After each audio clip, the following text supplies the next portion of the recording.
Hi guys! Good evening to everyone. Now is March 25, 2026, Wednesday.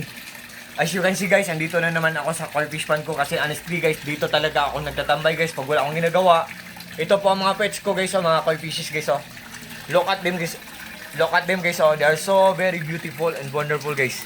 Nakakawala talaga sila ng stress guys, no? Diba guys? Am I right guys, diba?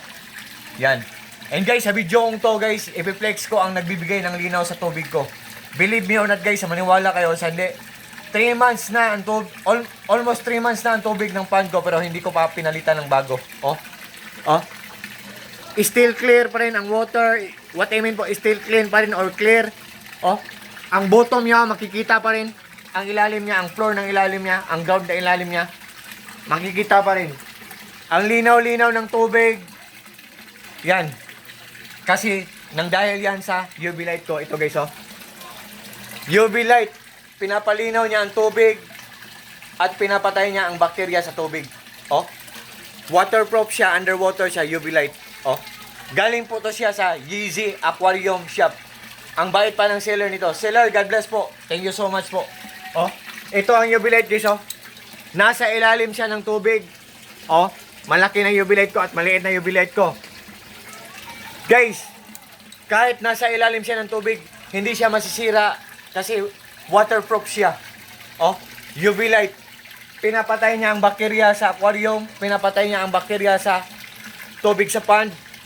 Pinapalinaw niya ang tubig sa aquarium at pinapalinaw niya ang tubig sa pond. Yan. Ganyan kaganda ang UV light guys. Yeezy Aquarium Shop. Sa shop niyo po, more clients to come, more orders to come, more sales to come, more blessings to come. God bless po seller. Thank you so much po. Ang bayad ng seller nito. Yan. At ito po ang koi fish pond ko guys. Maliit lang. Simple, small, butterball. Dito talaga ako nagtatambay guys pag wala akong ginagawa guys. Tingnan nyo ang koi fish pond ko. Maliit lang siya guys.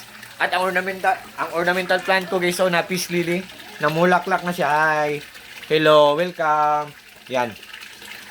And guys, ang filtration system ko, pinaglass ko para magandang tingnan.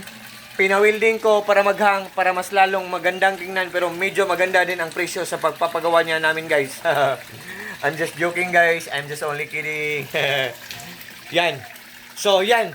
Sa mga fish keepers dyan, ayaw paniwala kayo sa akin guys kasi mayroon kaming solar power system set up. Marami kaming mga solar panels sa bubong namin, sa roof namin. May generator kami, dalawa, malaki at maliit. May inverter kami na malaki. Marami kaming mga batteries. At saka may monitoring. Nalalaman namin or namomonitor namin ang isang gadget kung matipid lang kumain ng kuryente.